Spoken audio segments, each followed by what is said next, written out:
And I came back, and there was a horrible PEDS case, um, that everyone was quite sure was abuse.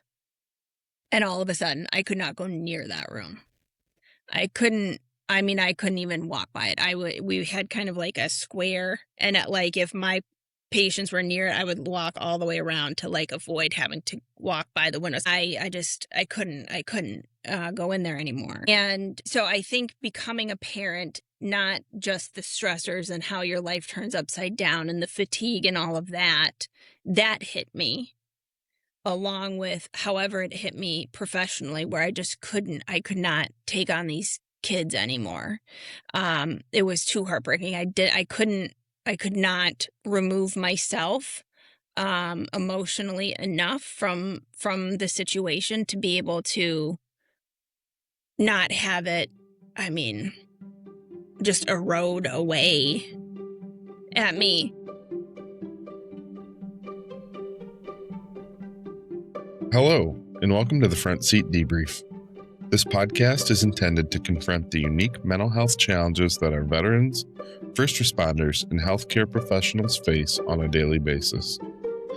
My name is Josh Campbell. I am a social worker who provides therapy in a private practice, and my efforts are focused on these populations.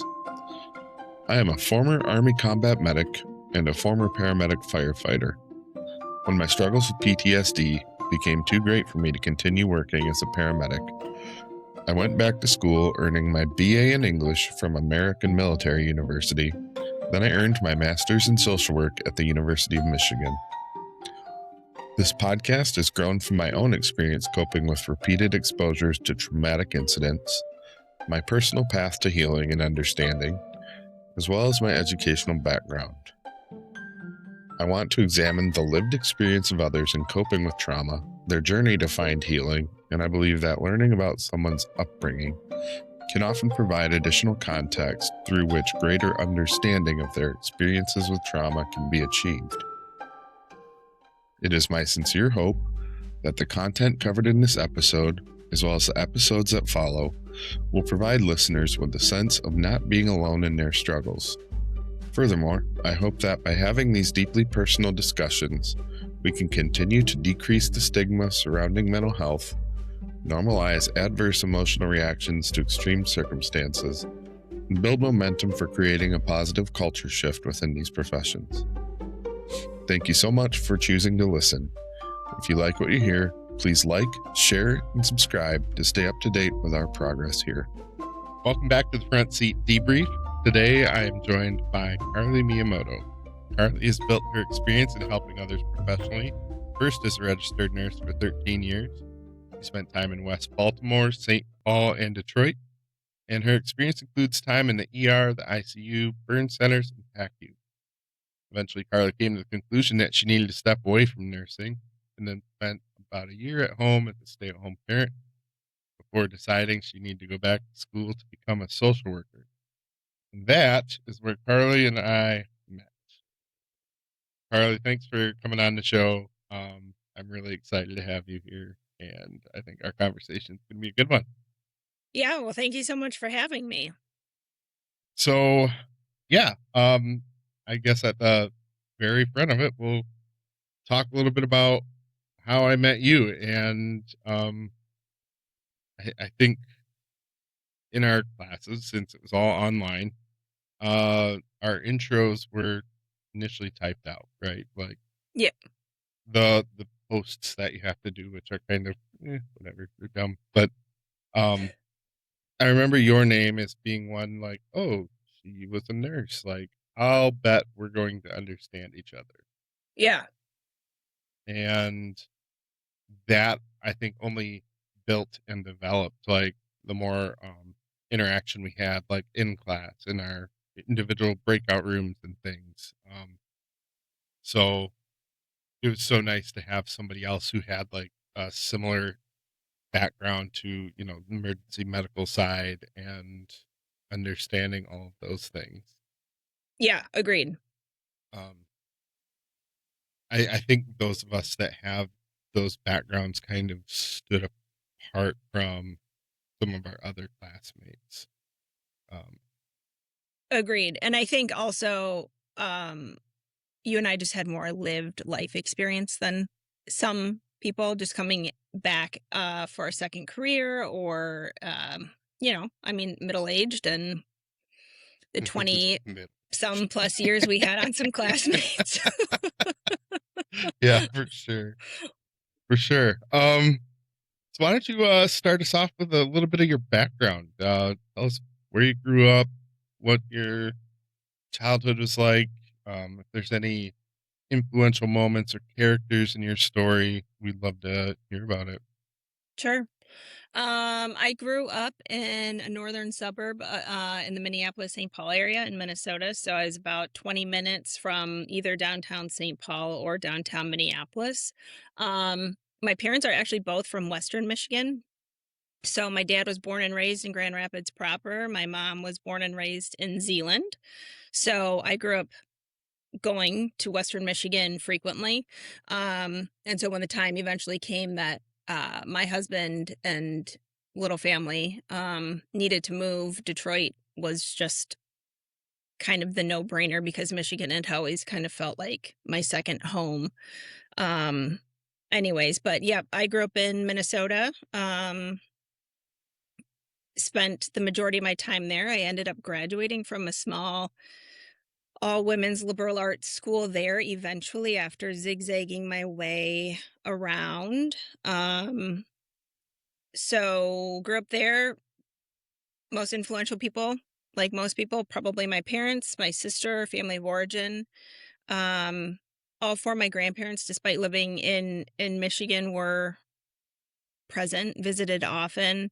Um, I would say very influential in um I don't know, just helping set values and um, principles on kind of how to live a worthwhile and fulfilling life. Um, my maternal grandfather was probably who I would consider my hero. Um, and yeah, and then just had a pretty routine, easy life, no major incidents or traumatic events or anything that stand out to me during childhood. And then things just um, got more real, I guess, in college. What was the school that you went to? Because only reason I ask is when we were in grad school, there was a paper I was working on, and I relied pretty heavily on a paper that had been put out by a doctoral candidate, I think, from a school, and I believe it was a women's only Oh, school, if I'm not mistaken. was it St. Kate's Ooh, or College St. Catherine or St. Catherine University? They changed names while I was there right after I graduated. okay, it might have been actually. There was Man, another one north, a little bit north, St. Ben's, like St. Benedict's. okay, man, I think it was one of the saintly schools. Yeah. Yeah. I always joked I was the most Catholic, non-Catholic person there was. I graduated from school from there, and then my first two hospitals I worked at were small Catholic hospitals. That's awesome. Um, so you got your bachelor's in nursing, right? Eventually, yeah, it Okay. took 6 years in a different undergraduate like thing that just spanned many states and interests, and I was a pretty lost young adult for a while, and then I ended up in a post-bac accelerated nursing program after I got a biology degree. So I actually started college at the University of North Dakota, which is in Grand Forks, North Dakota. Um, that's important. Part of my story, I met my husband there. Then I transferred to another small all women's Catholic college out in Los Angeles, near where my husband was from and relocating to after he graduated. Went there for a year. Then I transferred to St. Kate's and St. Paul and ended up spending 2 or 3 years there to finally settle into a biology program and finish up the credits and whatnot. Okay. And what motivated the changes in your degree path? Like, Um, in my family of origin, there was no other path other than college. Um, that was the expectation. That was the only path that was ever presented. I am quite sure I was an undiagnosed ADHD child, and by the time I hit college age, I was done with school. So I went to college because I had to do it. I picked the University of North Dakota actually because I was in an aviation program up there. hmm, And I thought, I was like, I'm going to go to this, I'm going to get a degree, and it's going to get me a job, and I'm going to get to go and do all this cool stuff all over the world. Um, and then I got into it and I was like, okay, this is actually not what I want to do. And this is a huge commitment. Um, and so yeah, I spent 2 years there. I got pretty far into the program and then I was like, this isn't for me. I don't want to keep pursuing this. I did recognize at that point in time, I will be miserable if I continue to do this for the rest of my life. Um, and then after that, it was kind of like, okay, well, what am I interested in? I think at some point in there, my grandfather, my maternal grandfather, who I mentioned, he got really sick actually at my sister's college graduation. And so we spent, I don't know, maybe about a week in the hospital with him. And that was where I think I was first like, oh, this is what happens in a hospital. And that kind of piqued my interest in different healthcare um, professions. So I got to see obviously a lot of nurses coming and going, and then physicians. So I think there I was somewhere I was like, do I want to go med school? Do I want to go nursing school? And in the end, I ended up choosing nursing school. yeah, I'm curious. You said you're pretty sure that you were undiagnosed ADHD. Now, Like 99.9%.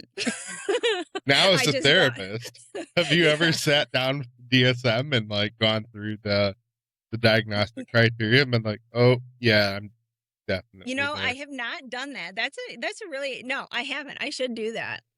I I I should do that. I would. I mean, Yeah. Yeah. I've never thought to do that, but I should. I've spent an unhealthy amount of time in the DSM. Like, all right, how fucked up am I really? Yeah. Well, I'll be typing stuff up and I'm like, is this a new thing that I have?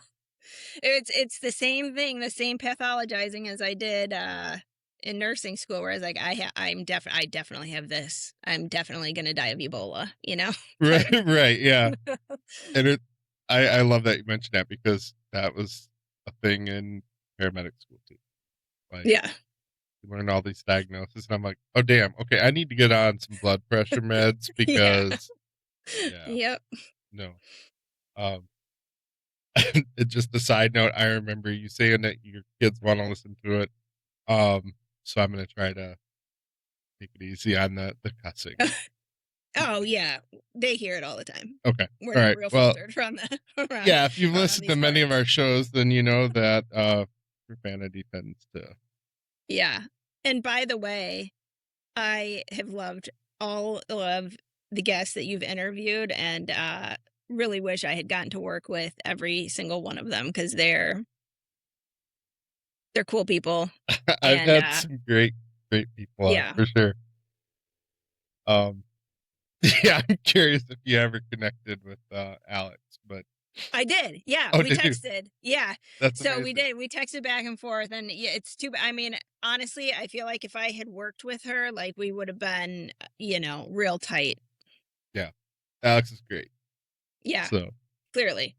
no, I thought that was so funny, just kind of like being the guy in the middle here, like, Um, yeah, screw it. Like, I'm just gonna get you guys your numbers and like let y'all work it out. But Yeah, and if um, if we are ever in Grand Rapids, I we would we were like, "Let's meet up for a drink," so I will reach out if I am over on the west side. that is so cool. Yeah. Yeah, it's a small world, and anytime you can find people that you know you understand or understand each other, uh, Yeah. it's always nice to make those kind of connections. Yes. Yeah. So, other than you being kind of stuck in the hospital for a week with your grandfather, Mhm. what else, or was that the only thing that kind of drove you to go into nursing and public public service in general? That's a good question. Both of my parents were public servants as well in different capacities. So my dad's dad was actually a police officer for many years. When he died in Grand Rapids, I guess he wasn't living anymore, but like when he just prior to dying was the oldest living retired police officer from the Grand Rapids PD. And so my one of my cousins arranged for like the salute to come out. So there was like a really amazing police presence at his visitation. I think the chief came to his visitation or funeral. Um, so that was um, him. He also served in World War II and Korea. My other grandfather tried to sign up for the 442nd. Do you know what that regiment is in the Army? Oh, I know the number. Um, So it was the all Japanese American, all combat regiment that Japanese American men could sign up for during World War II when a lot of their families had been interned, including my grandpa. But he did not make the weight requirement. He was a pretty small um, man. But his brother and then two of my grandma's brothers served in that. So I guess that's kind of public service at that generation. Then my parents, my dad actually served as a Michigan State trooper for a couple of years, and then they moved to Minnesota for my dad to attend law school. He ended up becoming a prosecutor in kind of the equivalent of like Wayne County in Minnesota. It's called Hennepin County there. And then my mom also attended law school and also worked for the Hennepin County Attorney's Office. And she worked in child protection for the majority of her career. So, and my mom actually, um, prior to law school, got a master's in social work as well. no kidding. So there was kind of that background there, where I think service in general, I wouldn't say it was ever emphasized, but it was valued, certainly in my family and my parents, and grandparents as well. You had some really strong role models that lived that life for you. Yeah. Yeah. That's awesome. Um, and the that bit about the 442 and Japanese Americans being interned, like it's that is such a fascinating piece of history. Um, Yeah. and it it hits a little differently when you know people that practice like affected their family, right? And so hearing that is very interesting. Yeah. I'm It's a whole already stoked. thing. I'm learning a ton Yeah. about you that we've never discussed before. So Yeah. Yeah. Yeah. um, Yeah, that's how I mean, very long story short, my grandfather was born in California, my grandmother was born in Wyoming, and the war is and internment is what brought them to Western Michigan and then ended up the trickle down effect of everything was what ended up making them kind of plant roots there. Wow. Um, do you know like what camp or where they were interred? I should know this. I think they were at Amachi in Nebraska, maybe. And this was only my grandfather's family because of they were on the West Coast in California. There was a certain point where you were eastward because I think it only affected Japanese Americans in Oregon, Washington, and California. And then anything west of there, I don't think like my grandmother's family was not interned, but they were so dirt poor. They were afraid of, I think, starvation. And my grandfather at the time, there's one of my mom's cousins is named after my grandfather because my grandfather at the time in Western Michigan worked at a chicken hatchery, and all the male chicks were always sent off to be slaughtered because they just wanted the female chicks for the eggs. And he somehow got those chicks sent out to them on rail. And that's how they said they ate during the war, Wow, was raising those chickens. Yeah. interesting. Yeah, and there's still a pretty large presence of egg farmers there. I know of one big one in what, Hudsonville. Yeah. Um, yeah, that's fascinating. Yeah. It is. I mean, it's truly, the American experience. Yeah, I mean it is, but it isn't, right? Like, Yeah. Yeah. no, that's really cool. Um, Obviously, super unfortunate that that was ever a thing, and without getting too political. Oh my god. Yeah. Right. um, Right. yeah. Yeah. So kind of a long road to get into nursing, but Yeah. once you got there, once you started your first nursing job, how did you feel about your job, like, and the work you were doing? Uh, my first job in nursing was bananas. So I graduated in 2009, which was when like the housing market bubble crisis was happening. So even though there's a nursing shortage and you'd been hearing about this for 10 years, you will come out of whatever nursing program you graduate from and have a job, right? I had friends who were uh, working as bartenders afterward for like a year and a half to find a job. So I was desperate. Um, I took this job. It was where I completed my last like big clinical experience where we had to get so many hours. And then they hired on three of us. So there was kind of a little cohort of us that stayed on, and we would kind of do like a monthly check in. We'd go out for brunch and just kind of we were our own little support group. But at the time, we didn't know anything, right? Like we did not know how crazy that we knew it was crazy, but we didn't know how crazy. And now with the experience that I have now, like I look back and we had no business being there. It was a it was a trauma-3 small community hospital in West Baltimore. What in your medic days did you ever learn any protocols or anything that was established from like shock trauma, like the shock Um, trauma hospital in Maryland? there are several things that have come out of there. Um, Yeah. if I'm not mistaken, I think PHTLS is one of those things that's driven by that. Okay.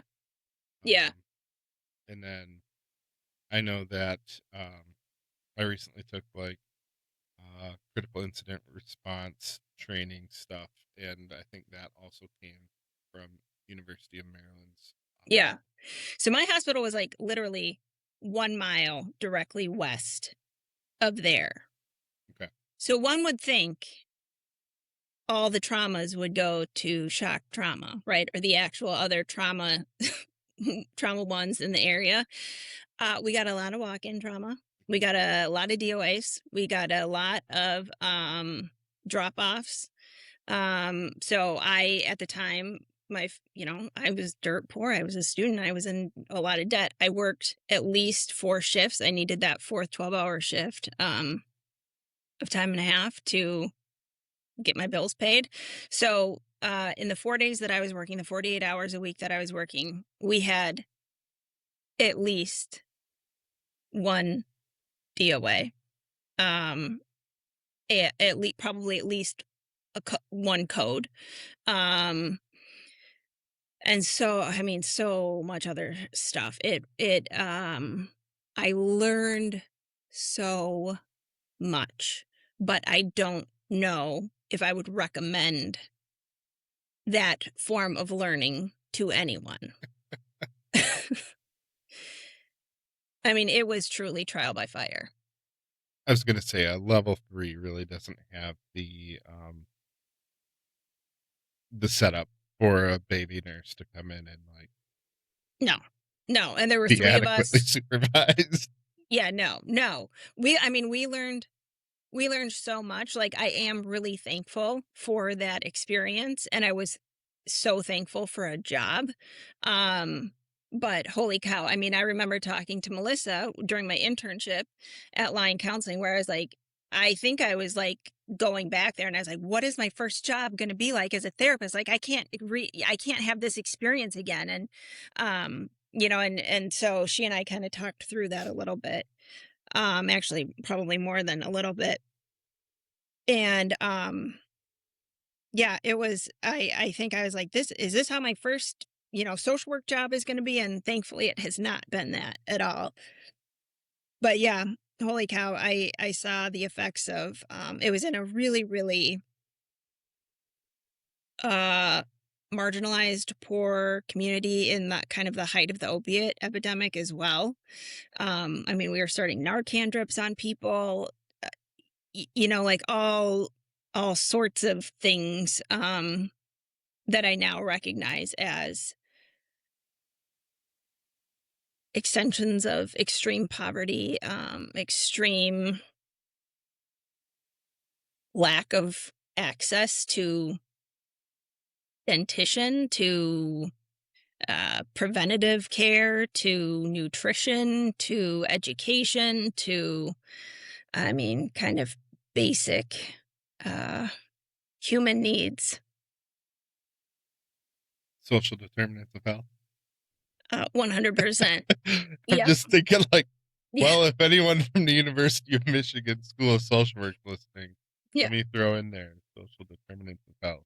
Yeah. Go blue. Yeah. um, yeah, can you talk to us a little bit about the demographics of the West Baltimore area? Because I personally have never been to Baltimore. I have, however, talked to other people that worked in social services in that area, and so I have something of an idea. But Yeah. I mean, if you can kind of, I don't know, expound on that. After having lived in Detroit for a few years now too, or, Detroit Metro, Detroit and actually reminds me quite a bit of Baltimore. They're both predominantly African American cities. Um, the main, if I'm, I was pretty young. I was in my 20s. I wasn't really like paying attention to like, I don't know, real life issues at the time. I thought I was, but if my memory serves me correctly, I believe the big industry there was manufacturing, like Detroit, but also shipping. And, I think a lot of that moved out, and so when that moved out, so did income. And it became very poor very fast, and everything just kind of went away. The schools deteriorated, um, you know, pre my time there, I think they got hit pretty hard with the crack cocaine epidemic when I was there. It was in the height of opiates. The majority of our clients or our patients were African American. Um, if they were not, it was usually younger white guys coming in to buy drugs, and it didn't go well. Um, there was one assault on like a Korean husband and wife who owned a little convenience store. They got brought in, but other than that, oh, um, there was one younger white man who was driving through town. I don't want to give out too much information, but they were driving through town trying to get back home, and his brother who was driving with him needed to come in. They wanted a Catholic hospital for psychiatric care for his brother. We were the closest one, and otherwise, it. I think I saw like two. I can remember two white patients in my year there. Wow. Okay. Yeah, so they had a lot of stuff going on there. Yeah. Then I know, from there you said you went back to St. Paul, is that correct? Yep. So I went back to St. Paul. At the time, my husband, we were dating then. My husband was getting moved there for work, and then my sister was either pregnant or just had her first baby. She was moving back there as well, so it was kind of this like no brainer that we would move back there. Um, And then I moved into a small, again, trauma 3 ER in downtown St. Paul. It was a designated stroke center, so we got to see a lot of strokes. It was a very, very different. I mean, we saw a ton of strokes there, and got to serve. It was, again, a Catholic hospital, so it was where all of the priests and nuns came from the area. So saw a lot of little old retired nuns and priests, and just a very different experience. It was the I remember telling my mom or someone the sickest patient there was probably would have been one of the healthier patients that I would have seen in Baltimore. Wow. That's kinda hard to wrap your mind around. Yeah. And Minnesota is different, I mean, it's, how some people want to say it's a socialized state. There is more access to some social services there. So I don't know if maybe that's what I was seeing. It was also a private hospital. I don't know, but I do certainly think that there were bigger influences at play there. That I could very clearly see in going from one environment to the other. Yeah. Um, and interestingly, like that paper I referenced previously, it was a study on, um, outreach, getting to, ethnically diverse clients, patients that weren't able to get access to normal care, um, specifically as it pertained to, prenatal stuff. Oh, interesting. So, um, yeah, I would assume that, with schools that have that sort of focus and hospitals that have a similar, mission, there's Yeah. more of that going on there. Yep. Um, was it like a culture shock for you going from, somewhere like West Baltimore to this, you know, hospital in the Twin Cities area, like doing all the I work mean, on retired clergy? yes and no. I mean, embarrassingly, right? We're only products of the environments we're brought up in, but I grew up in a pretty, like, homogenous community. I lived a little bit in Los Angeles, which is super diverse, but I moved to Baltimore, and that was my first experience. They consider Baltimore the northernmost southern city. And so that was more of a culture shock when I moved down there, and just kind of more of these, like, southern values, I guess. And certainly the weather. I remember it being so hot. And then, um, you know, that was more of a culture shock for me. So when I moved back, because I think where I grew up in Minnesota, I knew more of what I would be seeing and experiencing, and I knew what kind of a hospital I was moving back to. But yeah, I mean, I remember, like, not being nearly as stressed going into work. Okay. Yeah. So more like a homecoming event for you then. Yeah. Yeah. Um, what what would you say were some of the, I don't know, superfluous dramatic elements of your job that um kind of colored the way you saw your role? Um,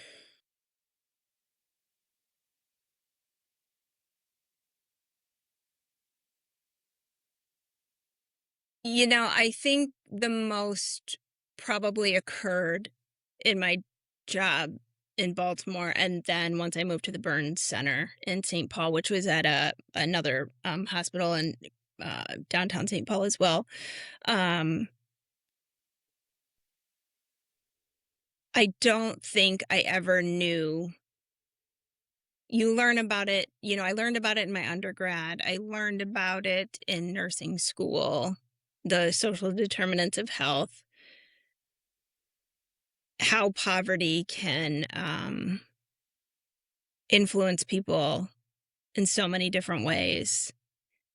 And but when you're in it every day, right? And you see it, you smell it, you touch it, you're trying to help in ways that you can in that moment. Um that's very that was very eye-opening to me. That was hard to realize, that people have to live that way every day. Yeah. Um, and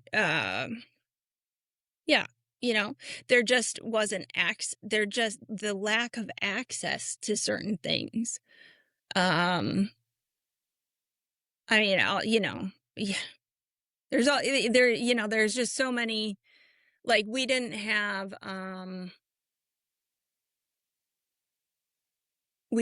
a CT scan that could fit certain size bodies. And so they got shipped to the zoo when they couldn't fit in our scanner, right? That Mhm. that's not normal. Uh I didn't know what to do with that. That was Yeah. my first job. So I knew nothing. I did not know that was not normal. Well, I think a lot Um of times people hear stuff like that and they assume it's a joke. yeah. No. I mean, I think I did. I think I was like, haha. Like, I think I did laugh. Like, they're like, we're shipping him to the zoo. And I was like, what? No, stop it. And no, like, we did. Um, I mean, just all sorts of things, like the real wake up calls, the multiple dental abscesses because people don't have access to a dentist, um, the lack of nutrition caused by poor dentition, like, and then the trickle down effects of that. So that I think that experience really shaped me as a nurse and as a person. And then the burn unit stuff, which we haven't even gotten into yet, but I think what really hit me hard there was the peds. the peds cases, Yeah. especially the abuse or just the horrible accidents that happened. Yeah. Yeah, for sure. Um, and I mean, I would say those kind of fall more into that, traumatizing stuff, That right? yes. Yeah, when I was like, I don't really think I had anything." But, yes, when I start thinking about it, like, it was funny because I was going over, the questions that you had sent over, and it was kind of an interesting experience now looking at things the way I do through the lens in which I try to look at things now. I was like, "Oh, this was, like, truly like a flooding experience where, like, memory after memory after memory was just coming back of, oh my gosh, I haven't thought of that patient, or I hadn't thought of this experience, or holy cow," right? Like, we did that. Um, I mean, all sorts of things.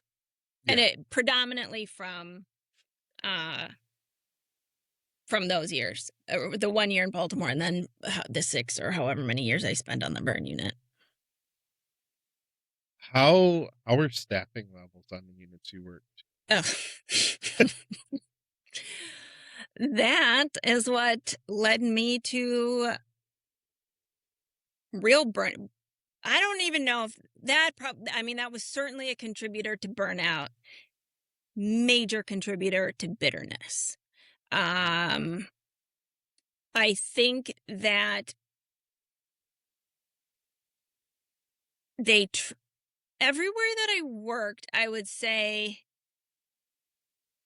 like, tried, I mean, as best as with what they were given, but what they were given was never enough. Um, I was too young in my career to fully understand how the number of nurses, got chosen in Baltimore. I was never really interested when I worked at that other ER in St. Paul. When I was on the burn unit, I ended up learning, there was a grid, a staffing and a staffing grid. But it was only based on number of patients of on the unit, like beds filled. So acuity didn't get taken into account. Um, one time we had a person whose face was so badly burned that we couldn't get their ET tube secured with the normal strapping because the adhesive wouldn't stick. So it was like wired to a tooth, like that's one-to-one care. You can't leave that patient by themselves. There were just times when you couldn't leave. They had to be a one-to-one. Sometimes they almost had to be a two-to-one. And these acuity these staffing grids never took that into account. So everyone else was either running around like chickens with their heads cut off, or a charge nurse was taking patients. You know, that was always really tough. Um, I don't have hard evidence, but I have heard from multiple reliable sources that many hospitals, including ones I have worked for, often nurse managers get bonuses, and oftentimes they are based on how closely they come in to meet their budget. And so, what's one of the biggest expenses on their budget? Staffing. Yeah. And I remember if the sometimes our nurse manager would come out and look at the grid when it was about to be shift change, and would be like, run with one less nurse, and one we're it counts for 6.5 nurses and 1.5 aides, right? Run with 6 and 1. Why? That we didn't see any benefit of that. I mean, it was literally our backs that were breaking, and if the rumor is true, um her getting her bonus. So that led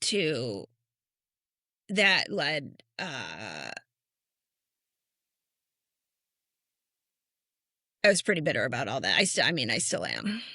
You mean the pizza parties didn't make up for that? Yeah. Yeah, the pizza parties. I can't even remember with some of the nurse appreciation jokes that, you know, or it'd be like, go leave the unit for 15 minutes to get a chair massage. It's like, who's going to cover? No shit. How are we going to do this? And then what? There's a line of 15 nurses. So no, or it would only be for day shift. Yeah. Yeah. It's like the operation is 24/7 here. Right. And, I that's one of those things that I think it's really hard to mistake what the priority is, right? Mhm. Um, it's clearly that administration doesn't give a shit about staff so long as their numbers look good. And, Yeah. you know, the decisions are all made by people that wear suits and never step foot on the unit to know what the fuck is actually going on. Right. And I don't have any interest in the business side of things. I'm sure they're operating in tight margins. I'm sure that has to do with insurance reimbursement. I'm sure that it all has to do with late stage capitalism, right? If we want to get abstract and philosophical about all of this, but it at the end of the day, patients can't get the care that they need or deserve because of suits making decisions that affect care. Yep. Well, patients aren't getting the care they need, and the care providers are burning out and Yeah. hurting themselves Yeah. Yeah. to try to make things work. I mean, of my 3 really close friends who I went to nursing school with, none of us are working in direct patient care anymore. I've changed careers. 2 of my friends did go on to get, advanced degrees, like NP degrees. One also got, like, a joint MPH, so she, is working in a public health sector. The other one got so burned out working for, as a nurse practitioner that she was like, "Absolutely not, like, do not go for that." She's like, I'm seeing 16 patients a day. I'm billing all of these hours for, like, minimal, reimbursement for all of the responsibilities she was had, and then another friend got injured. She got a back injury, and she had to leave bedside. Yeah, those are all. I mean, that's the story of Yeah, nursing, right? yeah, yeah, And and go ahead.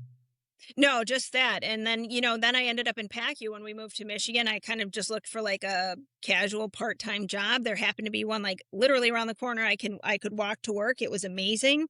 Um, and then COVID complicated everything, and instead of working per diem, I went full-time, and then, that changes the whole kinda psychological aspect of it, and that's when I was really I worked with some older nurses. PACU is kind of the, put out to pasture unit. And I did not want my body to break. I was already so getting so bitter uh, that I also didn't want to be broken physically. Yeah, And I mean, COVID was crazy. COVID was a shit show. Yeah. Yeah, that changed healthcare for everybody. I think. Yeah. Um, it's funny. I talked about it in the last episode too. Like my perception of reality during COVID is very different from most people's Yeah. because it was, I was still going to work and, Yeah. Yeah. you, we had other considerations, but it was business as usual for me. And Yeah. so in that respect, I'm thankful that I didn't have such a huge negative mental impact from that, but there were trade-offs, right? There's Yeah. other impacts made because of Yeah. it. Yeah. Yeah, I was not in the trenches like, a lot of nurses were, um, but I went to work. My husband will be like, "Oh yeah, remember when we used to do this during COVID to the kids?" And they're like, "Oh yeah, we would bike here. We would do this." They were pretty little. And I was like, "I have zero recollection. I did not do that. I was at work or I was sleeping." Yeah. Yeah, it's weird, right? Because Mhm. um, my wife worked in outpatient surgery center at the time. Well, Yeah. e everything that would have been happening there was technically an elective thing, so guess what? Yeah. She was at home collecting unemployment, Yeah. and it was funny because she was trying to find jobs during COVID to go to, like, help out in ERs and stuff, but, Yeah. you know, she's an OR nurse, so they're like, "Oh, you don't have any experience that we're looking for." It's like, Yeah. "You know what? That's okay." Like, I'm Yeah. glad she got the opportunity, like, have some time off and get paid for it, like, Yeah. Yeah. whatever. And someone needs to be at home with your kids. Yeah. Yep. Um, so yeah, what what do you think was kind of the straw that broke the camel's back as far as your career in nursing? I think this like building resentment kept growing. Like I can't say I think I started my career in that hospital in Baltimore and it was so overwhelming. And like I never really recovered from that. So the the job I probably in hindsight that I probably could have stayed in the longest would have been the second hospital I went to in St. Paul where staffing wasn't always great there either, but like it was a brand new ER. It was super efficient. We had for the most part pretty decent staffing. Um and then I went to the burn unit, which I really wanted to do that work. And that was so emotionally and physically draining as well, but it was also the most rewarding. So that kind of kept you going. Um,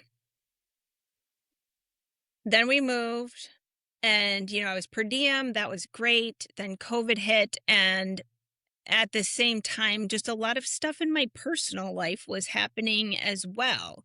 And so I think when I had um I don't want to say no escape, but when, there were stressors everywhere, it all became unmanageable. How long did you try to maintain through all the stressors that you were facing? I mean, the stuff that I'm getting to, well, the stuff about work probably started a year or two into the burn center. And I remember I remember driving my husband crazy because I'd be like, maybe I want to do this, maybe I want to do that, maybe I want to go back to school for this, or maybe I'm just going to switch altogether. Maybe I'll do, and it was like every day. And like I could just see him being like, okay, like now what? Like now what's your big idea? And so I mean, I think with nursing I had my wheels had been spinning to that it wasn't probably going to be a forever job, at least as a like bedside um nurse, but uh going through all the stuff, like the big stuff in my personal life, that's some of that started in Minnesota for sure. And then there were aspects that continued to ramp up when we moved to Michigan as well. And so in total, the the really big stuff, probably a couple of years. Now, you had that year of stay-at-home parenting. Mhm. How how did that impact your, I don't know, your headspace between nursing stuff, going from, like, the high acuity burn unit stuff, and you're home and you're like, "I can't do this?" Like, was that the feeling? Like, "Damn it, I need to go get another job," or Yeah. Well, that was kind of so when we first moved here, that was when I switched from the burn unit. We moved here and I was like, "Oh, maybe I'll just be a stay-at-home parent." And that lasted 4 months. And then I was like, "I need to work part-time." So then I got the part-time PACU job. And then that, that all ramped up. COVID happened. Then I was working full-time and really weird hours, and like that just wasn't sustainable anymore with my husband's hours and family responsibility and whatnot. So I think so then I was like, okay, I'm lucky enough to be in a position where I don't have to work. So I did stay at home, and it lasted about a year, and it was good. I mean, because of the other things happening in my personal life, I think it was really important for me to be at home, and kind of just be more present again. Um but it's probably that ADHD thing. I like to be busy and out doing things. So then I was like, oh, I'm going to go do this and I'm going to go do that and I'm going to go do this. And I spent a lot of money, like thinking I needed to learn how to play tennis in my 40s. Like, I don't need to learn how to play tennis, you know? It was really a lot of fun, but like, and I enjoy it. And maybe I'll do it in retirement, but like, that is not how I needed to be spending my time. And so, I would do things like that, or, I would just have too much time in my house. And then I'd be like, I hate this room. Like I need to paint this. So then that became the new conversation I would have. What if we did this to the house? What if we did that to the house? And it's like, okay, but now we're living on one income. So let's be realistic about things. So I knew I really love being in I love a hospital environment because of how fast paced it is, right? And like yeah, there's a lot of energy in a hospital, especially a teaching hospital. Um, there's people are always doing something. You're always learning something. You're always seeing something new. Uh, and I just like I thought that I would be the stay-at-home parent who would like start making like my own peanut butter and stuff and like my own bread. And like that did not that did not happen. that's so domestic of you. Like, But I was like, I'm gonna do this. Like I'm gonna prepare every meal. We're gonna eat healthy. Like we're gonna, I'll help. I'll come in and I'll start doing all the schoolwork that I haven't done while these kids were getting homeschooled during COVID. Like no, I did none of that. I did none of it. And I learned so I need to be around like, I just need to be around people. I need to be more engaged and stimulated. That for me. yeah, yeah, that that's totally fair. Um, how or rather what are some ways that you noticed, like, the burnout and the way it, like, creeped into your personal life? Like, did you have any, like, negative or maladaptive coping mechanisms? Um, Um, yeah, I mean, yes, professionally, I had a lot of compassion fatigue, right? It was kind of like that you're not that sick. Like you're fine. Suck it up. mm, Um, personally,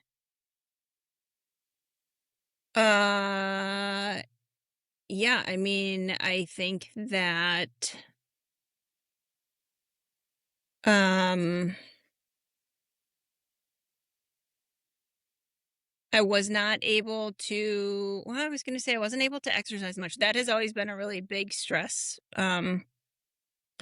relief for me, and I actually was doing a decent job while we were here, but I was not well, maybe I was in Minnesota.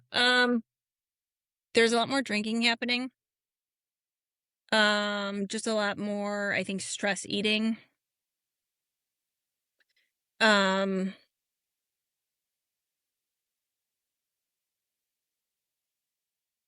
yeah, I mean, I think that those were really big things that affected a lot in me personally. Um,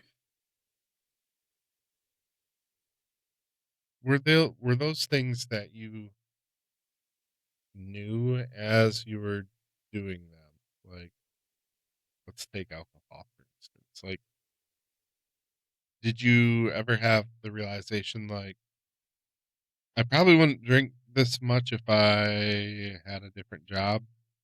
Or is it stuff that you recognize in retrospect? Like, oh shit. Uh I think everything actually started off pretty innocently. Um, uh, we moved here to a new community in our 30s or something, and kind of started as like a social thing. And then COVID, I don't know if you remember, like all of the funny videos that were coming up where people would go into like their neighbors' recycling bins and like, is full to the brim with wine bottles and beer cans and like I think it just kind of started that way. And yeah. So I mean, you you had said that you had a lot going on in your life. There was the stress of work, right? And you were working in we're going back to, St. Paul here, I guess, the burn center. Mhm. A lot of emotional involvement there, staffing issue, and then you also had all the shit going on first person. Yeah, Um, that's when it was getting big.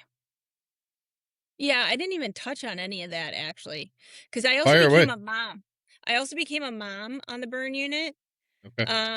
And so I remember being about 8, 9 months pregnant with with my son, my first child, and taking care of this little girl. And it was hard. But it wasn't an abuse case. I don't even remember how she got burned. Um, but I was like, okay, I could handle it. I was one of her probably two primary day nurses. And then, there were kind of two primary night nurses, and we were the ones kind of like flip flopping caring for her. And she must have gotten discharged sometime when I was on maternity leave. And I came back, and there was a horrible PEDS case, um, that everyone was quite sure was abuse. And all of a sudden, I could not go near that room. I couldn't I mean, I couldn't even walk by it. We had kind of like a square, and if my patients were near it, I would walk all the way around to like avoid having to walk by the windows because we had big glass um rooms so we could see into all the rooms. And I couldn't go in there anymore. Um and so I think becoming a parent, not just the stressors and how your life turns upside down and the fatigue and all of that, that hit me, along with however it hit me professionally, where I could not take on these kids anymore. It was too heartbreaking. I could not remove myself emotionally enough from the situation to be able to not have it, I mean, just erode away at me. Um, and yes, and then there were other things happening at the same time in my personal life, that I probably don't want to get into too much just for the sake of privacy for the other people involved. But It was really, really painful, and, it was really painful. It eventually ended up leading to a family member needing to go to treatment, um, for alcohol. I mean, this is, the build up to that, but, um, probably probably the origins of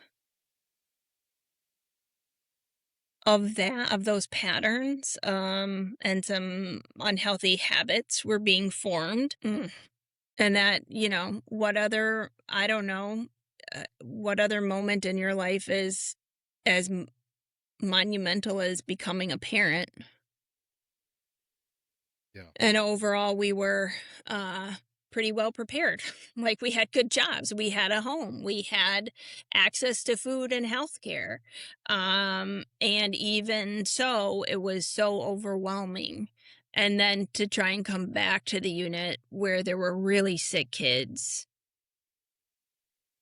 Um, I don't think I mentioned before either that my husband travels for work, and so he is physically gone. So I would solo parent often. So I would be flip-flopping sometimes from, a 12-hour shift to going home to an infant to care for by myself, um trying to figure out childcare when we would have like three days a month where between my husband's travel schedule and my work schedule where we couldn't work it out, so my parents would step up and help then. But sometimes dropping my son off at 5:30 in the morning so that I could get to the unit on time, the time I like to, so I could change and I could review notes and charts because I like to hit the ground running at 7 a.m. and not spend the time trying to do it then, not and then not getting back to him until close to 8 p.m. and then doing it all over. I mean, my life was just um that was really uh that was really hard. That was really hard. And then we got to take um, similar patterns here in Michigan where now we don't even have access to kind of help in emergencies, especially when we didn't know anybody. Luckily, we've made good friends, and I have many people I could reach out to in an emergency, and I know people would certainly step up, but that takes time to build those Uh-huh. networks. Yep. Um, and my husband's job is never not going to be traveling. I am a solo parent a third to half the time. And that flip flopping between especially during COVID. So what happened was I was per diem um, at PACU, and that boss did not have a full time position or even like a part time position. And we did not know what was going to be happening to my husband's job during COVID. So lots of huge stress on us. We didn't know, like, if something happened to his job, we didn't know if he was going to get paid. We didn't know if his job would even exist after whatever COVID was ended. We didn't know if we were going to be able to keep our house. I mean, we were making contingency plans about, like, okay, like, which grandparents are we going to move in with until we can, like, get back on our feet. Um, uh, then so that's when I went and worked in the SICU at another local hospital full time. And that was the one job where I think I burned some bridges because I was only there, I think, 4 or 5 months. I got through orientation, and then my boss in the PACU where I was per diem, she's like, I was able to piece together this full-time job by combining these two jobs. Can you do it? And I just agreed. And I didn't realize that it was going to be variable start and end times. So Oh now, shit. Okay. fast forward, now my husband does get called back to go to work. And now we have me. I don't know when I'm going to start. I don't know when I'm going to end. We still feel the pressure for me to keep this job because, one, my boss pieced it together for me and I don't want to leave her in a lurch. I just burned bridges at this other hospital. which I don't like doing. And then, we just still didn't know what what was going to happen in the world. So we wanted two incomes. So trying to piece together childcare then for sometimes starting at 8 a.m., sometimes starting at 10, 10 or 11 a.m., working until 3 p.m., or if a patient gets stuck and we have to transfer out and we're the only ones there, it's me and one other nurse there. One time we got stuff till like 10 or 11 p.m. My husband was gone. Like, Oh my so God. luckily I was doing a nanny share with a friend. Okay. And luckily she stepped up, but like, that's a horrible feeling to try and have to piece together all of that. So I think this is a very long roundabout way of saying, for me, there was a bitterness, there was a sense of overwhelm that started in my first job. And it would kind of wax and wane depending on the job, depending on the circumstances. But as like the acuity of patients ramped up, as like I learned more about how units and hospitals worked and operated, a bitterness started to settle in as well. And then you add on all of these layers in my personal life of life becoming more and more stressful, as it does, as life becomes more complex and complicated. And all of a sudden, right, the volcano blew and I was just like, I can't do this. I cannot do this anymore. This is too much. And I do remember, working in the PACU alongside some older nurses who were there. And I think some were holding on for kind of the social aspect of it and this financial security of a job and benefits and whatnot. But their bodies were broken, they were physically broken, they were emotionally broken. And I remember looking and saying, like, I don't want to be that. Yeah. I, Stuff with COVID has settled down enough now where things with my husband's jobs was secure enough again, um, that I took that year off and kind of cleared my head, realized I wasn't going to be the mom making my own peanut butter, and went back to school.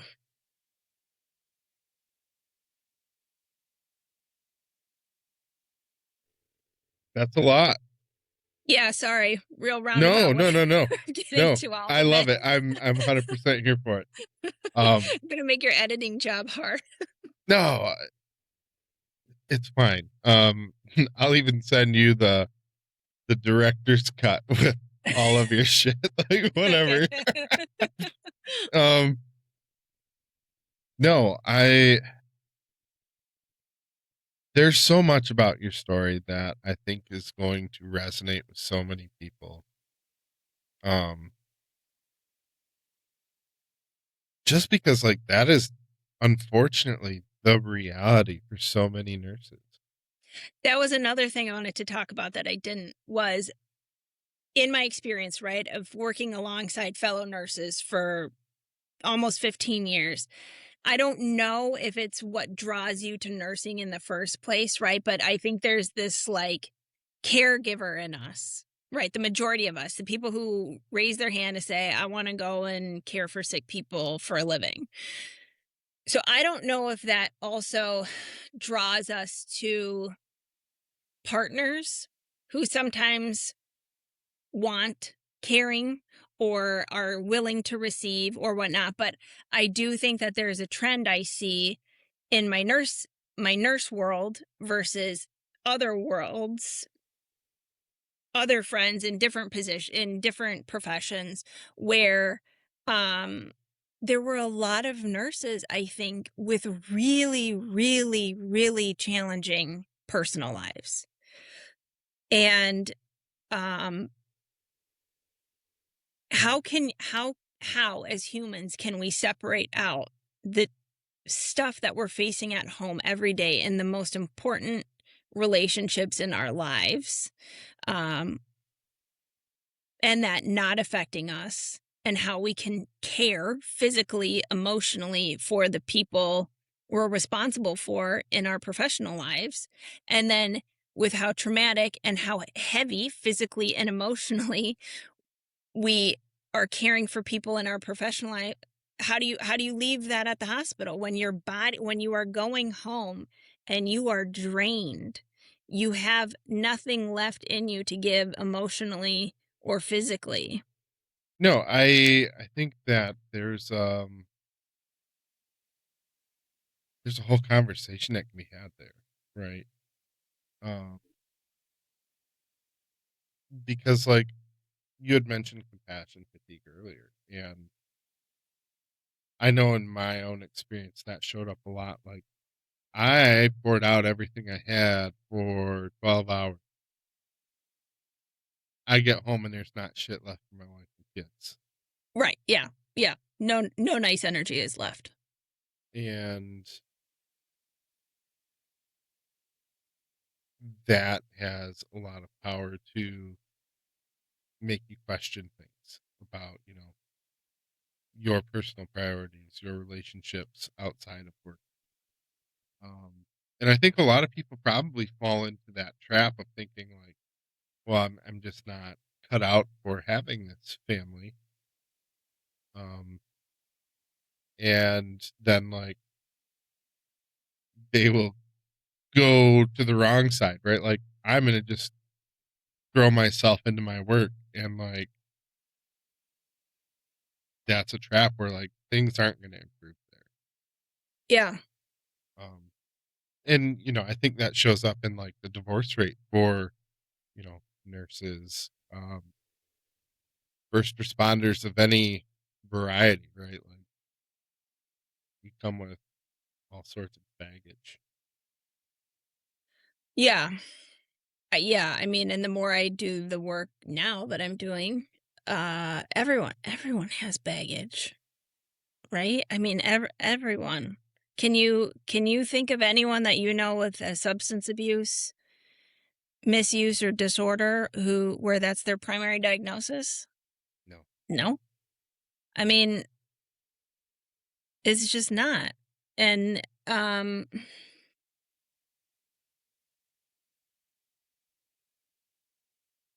yeah, I would spend all of my nice energy at work. And luckily, I think I had the self insight to know that and to be able to recognize that with time. And I also had the significant privilege of being able to walk away because we were financially stable enough for me to be able to do that.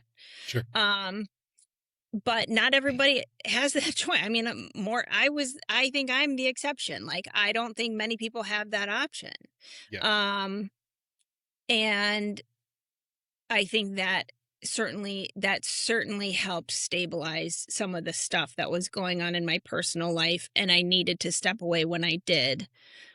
And also, being kind of that ramp up year to getting into grad school and whatnot. I don't even know. I can't even remember the timeline, but I think I had a year and a half fully off before starting grad school, and the crazy year that was. Yeah. Was that like the same year that you did like all the master track stuff? Yeah. Well, I did that in like January, February, March. Then I think I had 6 months off. And then I started in September and, then did the 12 year or 12 month. Yeah. All right. How do you feel about taking a break right now? Sure. All right. And then when we come back, let's dive into the why social work.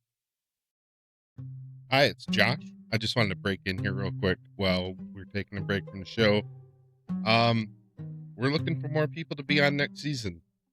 I will probably be starting recordings near the end of the summer, and we'd love to have voices that we haven't had before.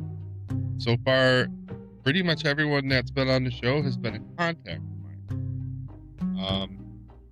Sadly, not all of my contacts are willing to spill their guts on a podcast. So I'd love to have a discussion with anyone that might be interested in coming on the show and telling their story. We'd love to hear more from law enforcement, maybe some of the other branches of service. I've got Army covered. we'd love to hear from some police officers. I've got healthcare covered. That's not to say I don't want more healthcare stories. I think there's a lot to be discussed about that. I recorded an episode with a nurse turned social worker just recently. In fact, you may be listening to that episode now. There's a lot to discuss about healthcare in general. So many things like patient provider ratios and the burnout. It's a rough career. So give me a shout, email me the front seat debrief at gmail.com and let's have a discussion and get something set up. Otherwise, keep listening to the show. I hope you're enjoying the content, and like, share, and subscribe. Thanks. Okay, we're back. Just kind of talked a lot about some of the negative impacts that work and life had on you, and you burned out. That's enough Mhm. in nursing. And honestly, I can't blame you, and I don't think anyone else who's been in nursing or one of the closely related fields could possibly blame you.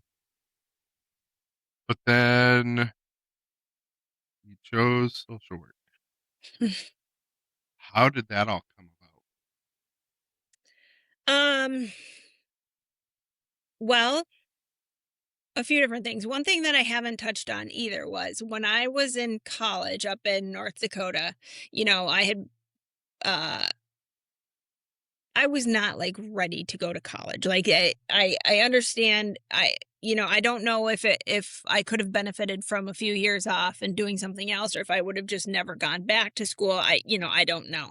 But I certainly know that that first year of college was really, really difficult, and I hit a bad bout of depression, and I started working with a therapist over the phone, like before virtual was even a thing. I mean, it was just over the phone.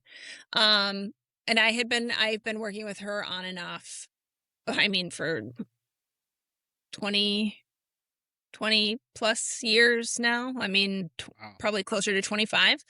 Um, and the history that I have with her is so easy because it just, she just knows so much about my life.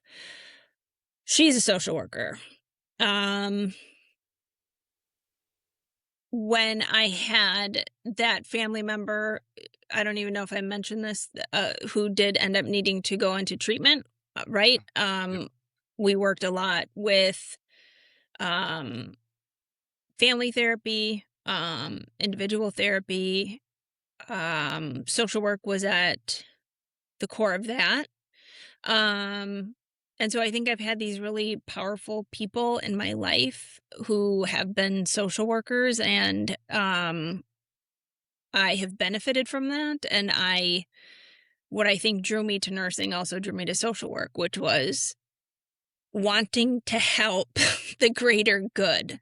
The greater good. How can this be for the greater good? The greater good. You see, And what I liked about, like, when I was looking at these older nurses that I was working with, especially in the PACU, right? Their bodies were broken. They didn't have a choice to not work. So they were kind of spiritually, emotionally broken too. And I was like, I can do the physical or I can do the emotional, but I can't do both. And I certainly can't do it. At this point, I was approaching 40, and I would come home and my back would hurt every day. I don't have any permanent injuries. I actually, I don't know that. I think I might have a partial rotator cuff tear, but I don't know if that's work related or not. It's the Um, tennis. yeah, probably. But I I was like, what can I do? And I was like, I think I still can do the emotional if I'm not doing literally heavy lifting, where I'm not lifting bodies and I'm not coming home physically exhausted. Maybe, yeah, certainly there will be an emotional component. But the both was a lot. So I thought a lot about it. I looked into, like the LMFT programs, just the straight counseling programs. And then what drew me to social work was also what drew me to nursing, where it's like, well, what if I don't want to be a therapist? What if I don't end up liking this, right? There's 1,000 other things I can do. Um, you could, in nursing, just like in social work, you could have a new job every year if if you wanted and learn something new every single year. But um, you know, that's what drew me to it. I also love I was joking about being like the most Catholic, non-Catholic person. I ended up converting to Catholicism anyways, just as a side note. Um, but these nurses where I went to school at St. Kate's, they were the Sisters of St. Joseph of Carondelet. And these women were like badasses. Like they were so cool. Their history was in teaching prostitutes in France, if my history is correct, how to make lace so that they didn't have to like be sex workers anymore. And there's just this like extreme um dedication to social justice and social service for people. And actually, like when I was going to school there, I saw that. Um, and every once in a while, briefly, I would be like, "Oh, maybe I should like become a nun." And then, so, anyways, fast forward, thinking of a career change, no longer can be a nun, nor any interest in it. But I wanted to work with people one on one. I wanted that dedicated time. I wanted to be able to look at their surroundings and their environment, um, to really figure out what was happening and how to help.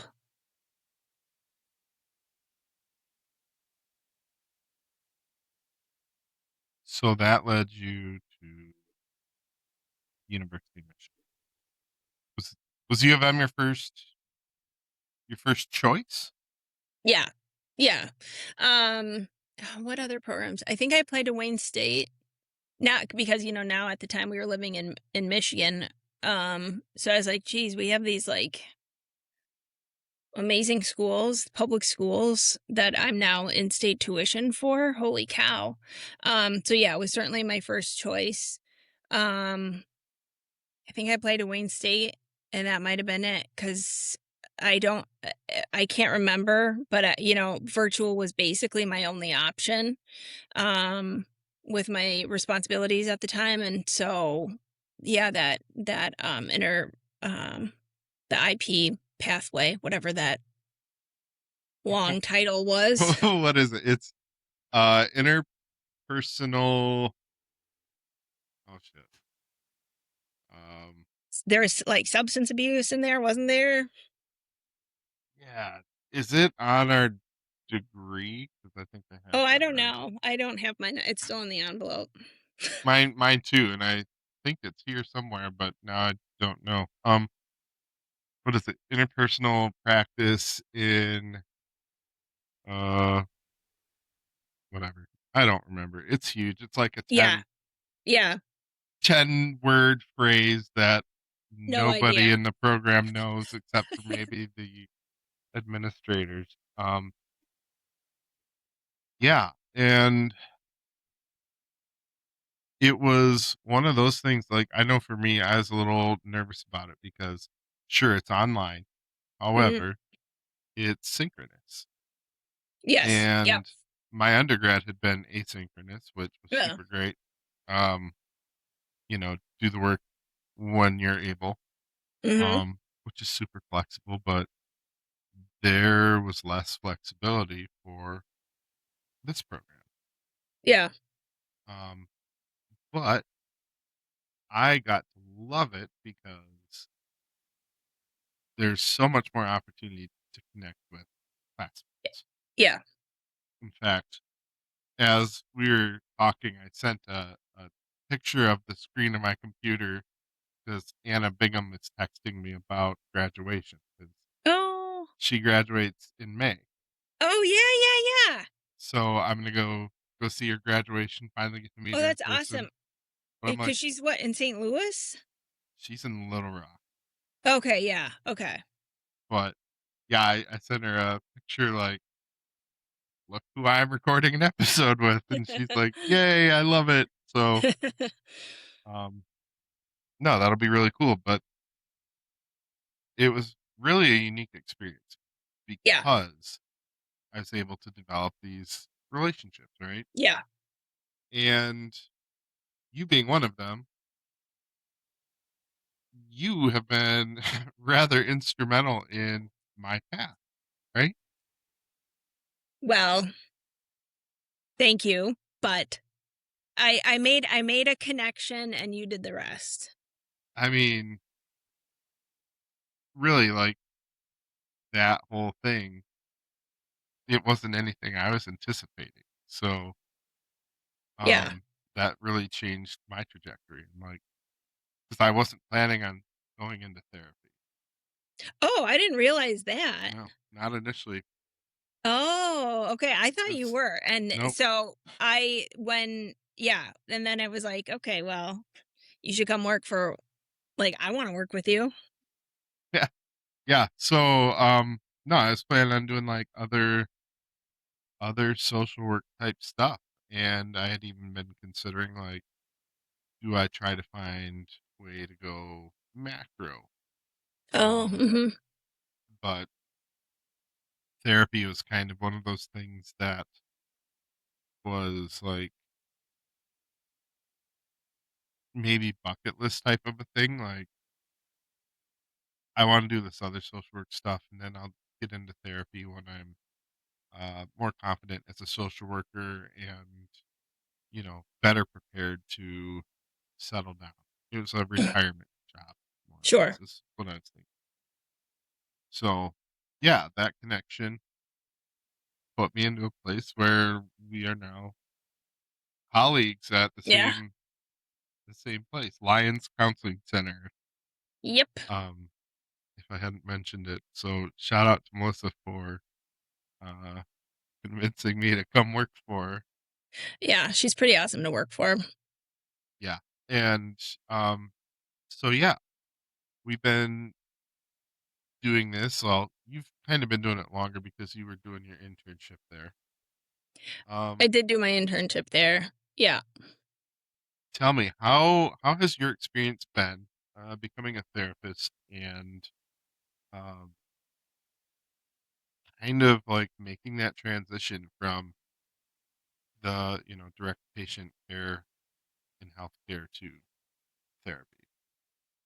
I think there's so actually what's interesting and kind of hard for me, I wouldn't consider myself like a touchy feely person, right? But so much of nursing is like you are just in somebody's like space. Like you're physically cleaning people's bodies. And so to have like these rules of like, don't touch your clients, like it could be misinterpreted or they could be afraid of it like that. I have to be very conscientious of that because I don't want to be like a space invader, but like sometimes a hug feels appropriate too. And like I would do that with family members or with patients as they were leaving. And like that was just a very natural part of the nursing world, I felt like. Um, so there stuff like that I have to take into consideration. I think I have a very different comfort level with asking difficult conversations, right? Or with asking difficult questions. So suicide evaluations and assessments are a part of everyday intakes, admissions for visits, for admissions to the hospital. So I'm very comfortable with those questions. I think that and no way do I think I'm an expert and have nothing to learn. I think I have a lot to learn still, but I also think I can pick up more easily than maybe somebody who is a year to 2 years, however you want to look at it based on my internship experience. At this stage of my life with the professional experience I've had versus a year or two of somebody who doesn't have that, let's say who's coming from a completely different background. I can see somebody who's in distress, and I think I can know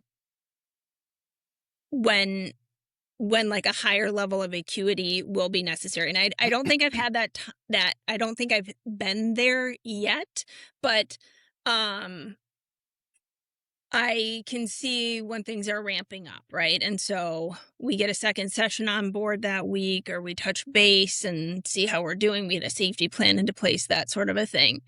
Um, so like questions and conversations about suicidal ideations or passive suicidal ideations are not uncomfortable for me. Um, things about questions about bodies or um intimate relationship parts of relationships are not uncomfortable for me, because so much of my life, you know, I mean, when you are with naked bodies all the time, there's really nothing that like is embarrassing to me. Yeah, there is definitely a lot of value there, and I've noticed it in my own practice as well because, Yeah, um, especially like boundaries, right? Um, boundaries is a conversation that came up in the last podcast as well, and it comes up in therapy a lot. But as a new grad, like you and I bring a different level of experience to being a new grad. yeah, And there is a lot of stuff that you and I just will not put up with from clients or potential clients yeah, that somebody without a lot of like real world life experience, like those social workers that go from high school to college to grad school to practice, like you hit the ground running, you're what, 23 maybe? yeah, And there's a higher likelihood that they will allow themselves to be subjected to some shit that you and I would be like, we're not even in that ballpark. yeah. Um, so I think it's definitely had a lot of value in that respect. There's been some stuff where I would maybe do things differently in hindsight. But yes, there are I that you and I have talked about privately, right? There have been some interesting consultations where it's like this is not gonna happen. Yeah, And that is the benefit too of being in social work, or I'm sorry, in private practice, of you know, having more autonomy, not only of your client load, and what you want to special learn, focusing on what you want your to specialize in, um and scheduling flexibility, that sort of a thing. yeah. There's a lot to be said for that. Yeah, but you know there's always a Yeah. flip side of the coin too. Hmm. Yeah, there is. Um, how how are you liking your work? I really like it. I am still I was not anticipating the transition from being an intern at Line Counseling Center to like be difficult, because I was like, oh, it's going to be the same. Like I'm keeping all my clients. Um, and maybe I'll add a few in, but it was a bigger transition than I thought. And I don't really, I haven't even really been able to articulate why, other than I think I was trying to figure out scheduling differently than I was as a student, feeling more pressure, I guess, just because now I'm a graduate and I placed certain expectations on myself. Um, trying to get my caseload up to what I would like it to be, numbers wise, but also experience wise. kind of what I was saying. And, that just takes time. Yeah. Growing pains, really, right? Yeah. Hmm. Is there one particular area or um, one particular type of client that you are specializing in or attempting to specialize in? Um, I mean, going into this, like into all of this, right? My dream patient would be to work with healthcare providers. And while I don't have first responder experience, I think I've overlapped enough with firefighters, EMTs to have a understanding of what you guys go through, where I think I could be helpful. Certainly people who work in a hospital. I think I would understand that, and I would love to work with that group of people, and I have 0 on my caseload. Like, I don't know how to find people, right? Because, like, I could have really used somebody when I was going through all this to try and talk something through. Not to mention the traumatic stuff that you do see as a healthcare worker, or the over sense of overwhelm that I kind of described before, when I was so overwhelmed at home, and then I would walk into a shit show at work, and, like, it would just blow up. Um, so that sort of thing. I enjoy working with a lot of middle-aged women. I am surprised that I really this is not something I did not anticipate, and I'm really surprised by. I really enjoy working with young men. So I have a couple of young men in their 20s on my caseload, and they are so interesting to me. I think I don't know if, like, just because of the small sample size that I have, that they're just uniquely great people that I somehow wound up with, but they're really interesting. They have really complex stories, and I give them so much credit to be working with somebody at such a young age trying to figure this out. It's funny because I had several youthful clients as well, and that's to say, like, I won't see anyone under the age of 18. Yeah. Um, but yeah, to have the maturity, the awareness to realize that they could benefit from therapy is huge for someone that age. Yeah. Yeah. Because I'll tell you, when I was that age, therapy is the last fucking place I wanted to be. Yeah. you know, Yeah. Yeah. um, yeah. I think it's worth mentioning you've gone through EMDR training.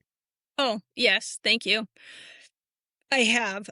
So yes, I also try to approach everything from a trauma informed lens. And I can offer EMDR for PTSD. So for big events, to help kind of desensitize and help that get processed into, like, people's nervous system. So, like, these traumatic events that people live with don't just, like, control them; they get to have control over it. Um, and yeah, the more you start viewing things from a trauma informed lens, the more you realize, like, we've all got something. Hmm. And that's not to overgeneralize or, like, diminish certain people's experiences, right? But no one gets through life unscathed. Right. And so EMDR is definitely on my short list of things that I want to, Yeah. um, get trained up on. Um, just because of, like, the benefit that it plays in cases like, PTSD, like the complex trauma type stuff. And so I think that most people in the career field that, I am specializing in, and basically the target audience of this podcast, right? Um, I think everybody probably has some surface level awareness of EMDR. Mhm. Um, can you kind of walk us through what EMDR is and how a treatment session goes and like what the process is. How do you work that as a clinician? Yeah. So EMDR stands for eye movement desensitization and reprocessing.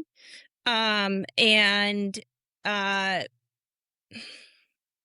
the best way I tried to explain it to people is it either resonates with people and people are willing to try it and want it to happen, or it's kind of scary or a little off-putting to some people, and they don't want to do it, and I wouldn't push it in that case. But it's a very researched, protocol-based process to help these events, these experiences that have happened in your life that just kind of live in you, that have never gotten to um, kind of get attached to normal processes, to be kind of flushed from your system, for lack of better words. Uh, it helps basically attach these experiences to neural pathways to let that happen. So instead of, it doesn't make the memories go away. It doesn't make something not happen. It doesn't make something not be a part of you or your past or your history, but it makes it so that it doesn't take over your life. It doesn't control you anymore. You get to have the choice of when and how you want to talk about it or experience it again. Um, EMDR sessions are pretty standardized, so there's work that goes into it ahead of time. There's probably a couple sessions, at least in how I do it, of trying to get a really good understanding of different things that have worked for you in the past, kind of these big negative cognitions that you've associated with an event or with kind of repeated exposure or experiences to things, beliefs you have about yourself associated with that. And then there's a protocol and we go through bilateral stimulation. So virtually we can do butterfly tapping. There's a visual dot that I could put on a screen if you're meeting virtually. There's, if we're in person, I have buzzers where it can buzz in alternate hands. People can put it under their legs. You can do headphones for different beeping. And that bilateral stimulation lights up both sides of the brain. And that process, we kind of replay the event like a movie on a screen. So it just kind of moves through. You don't have to revisit it. You don't for long. You don't have to talk about it much. And it lets your nervous system just kind of attach onto it and over time process it out like it would another kind of noxious stimuli, but that one that doesn't live in you. So you say you need a couple sessions prior to the actual eye movement portion, yeah? That's how I like to Okay. do it. Everyone I think has a different process, but yes, that's how I like to do it. Then how many visits with the actual sensory stuff do you engage? I think it depends. I think it depends, right? Because I think in a dream world, one or two, right? For like, let's say there's a car accident, right? That you really want to, like, that's the one thing that really bothers you. Maybe that's all it's going to take.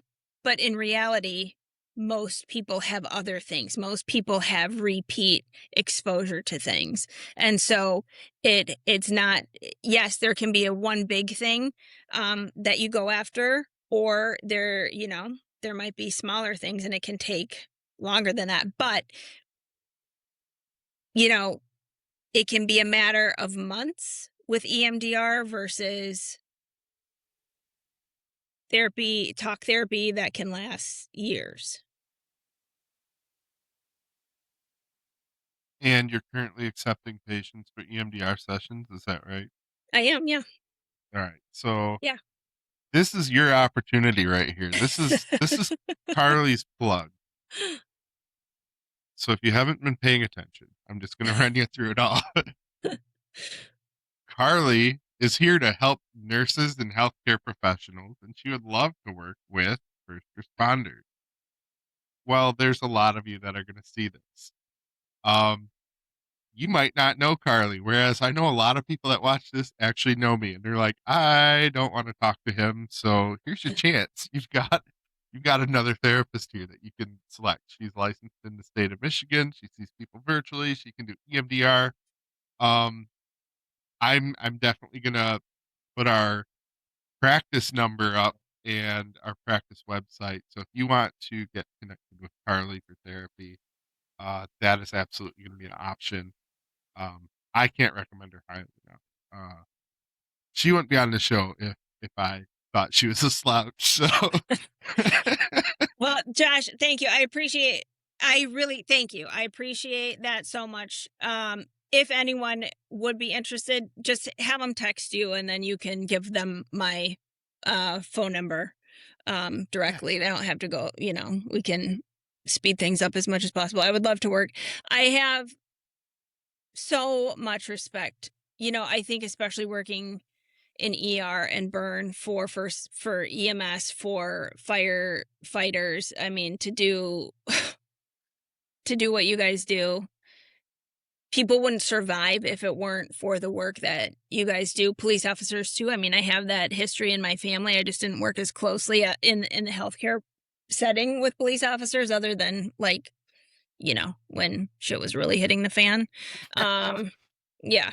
But yeah, I I came in this is like a group of people like I would like love to work with, but it's also, can be really hard to just find the right person, and those connections are just like hard to find. yeah. But thank you for the plug. Oh, I mean, of course, like that.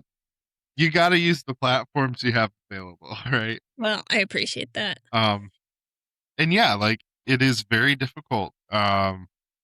As as a veteran, as a first responder, finding a therapist that you can connect with, that understands or at least has the frame of reference to accept what your experiences have been. And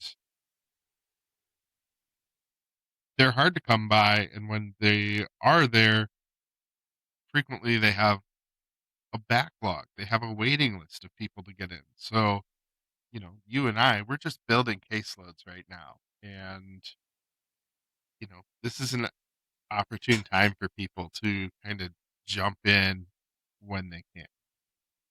So if we're able to send some business your way, that's fantastic. I'm Well, all thank about you. But also, I mean, let me put in a plug for you. I mean, if people are looking, yes, they may be your friend and they may know you, but also the wealth of knowledge and experience you bring, you would be so helpful to so many people in this context too, or friends of friends who maybe you don't know directly. I mean, send friends of friends or whoever to Josh as well, because yeah. it, And I mean, I mean, like we overlapped in so many classes, and there was just that mutual understanding in our discussions together where it was like, do you have a job? Like, I want to work with you. I think the practice I work for could really benefit from somebody with your experience and life experience and lived experience. Like, I would love to have you as a coworker, which is why I talked to you about it in the first place.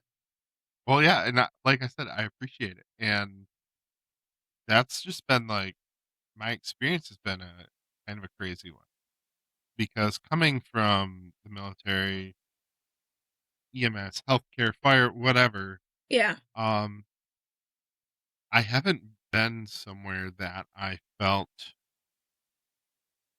this the level of support that I have here at Lion Counseling, right? Yeah. Uh, my interview, I didn't really come to it like it was an interview. I thought it was just a conversation.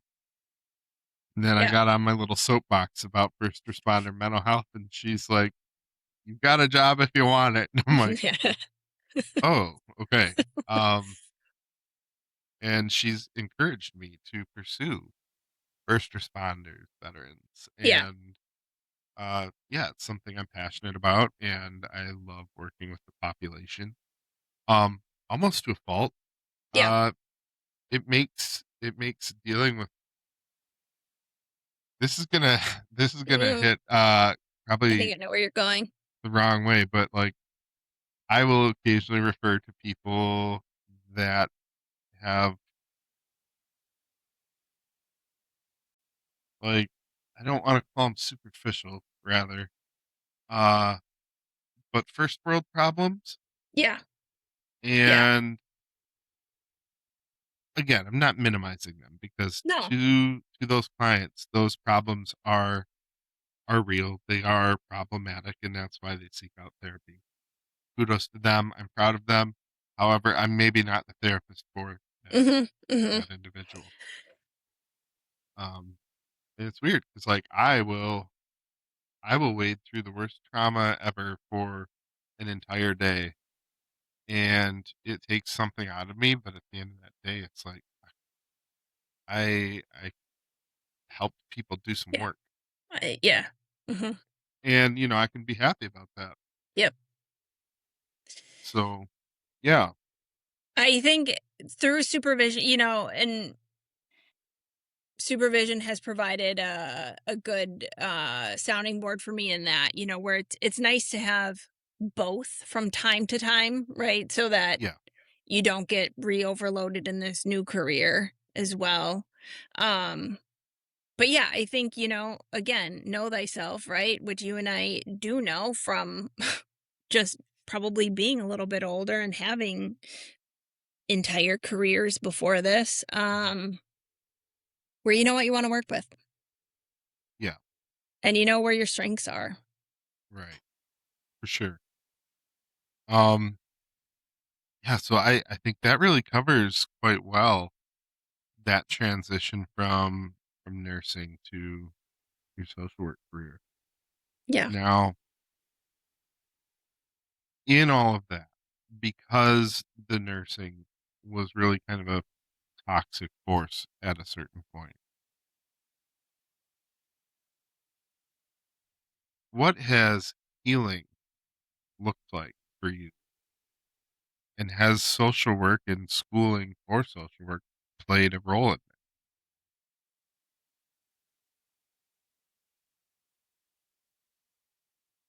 Yeah. Yes. I think for me, because of how long Jan is my therapist that I've been working with for um 20 some years, just having that l- longevity, I guess, in that relationship and knowing and being able to really see, like, oh wow, I've gone through this much life with her and she's Mhm. helped me through these different big things that have happened, right? I know it's an ongoing thing for me. And that can be scary for people where they're like, well, I don't want to get into therapy and do it for 20 years, like, no. That's my personal experience. It's not every week for 20 years, right? It's been off and on, off and on. Um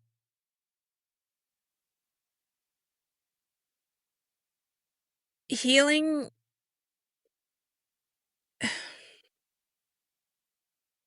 going into this, I just know now that it's just a continuous journey. The growth doesn't end, right? And to be able to look at that from and not have fear associated with it, kind of what I was just touching on, right? But rather it just being this like, no, like this is where I'm at today. It might be different in a week, it might be different in a month, but this is what I'm focusing on right now. This is what I'm feeling right now. Um, so healing, I mean, so much of my healing is really rooted in acceptance and knowing that it's just, and I guess, or just accepting that it's just ongoing for me. And that's how I have to approach it. There's nothing wrong with having an ongoing process, right? Because We're constantly learning. We're constantly evolving. We're growing, changing, and our brains have to do all that work too.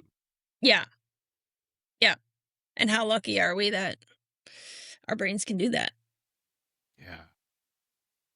Yeah. Um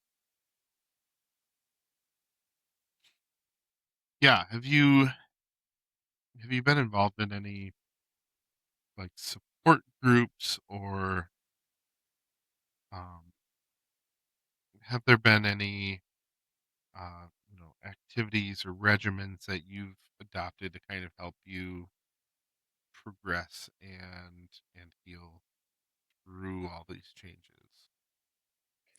Um, when things were getting really stressful in my life in about 20, well, things had been getting really stressful before that, but I just couldn't exercise. What I was going to say is exercise. I joined a gym here when I moved here in 2019, but that took about 2 years before I like really committed to re-exercising again, and that was because life had gotten so stressful again. And I think also prior to that time of incorporating exercise, and exercise was always I was always an active kid. I enjoyed the movement. I enjoyed the exercise. And it was always like on a team sport. So I always enjoyed like the social interaction of it.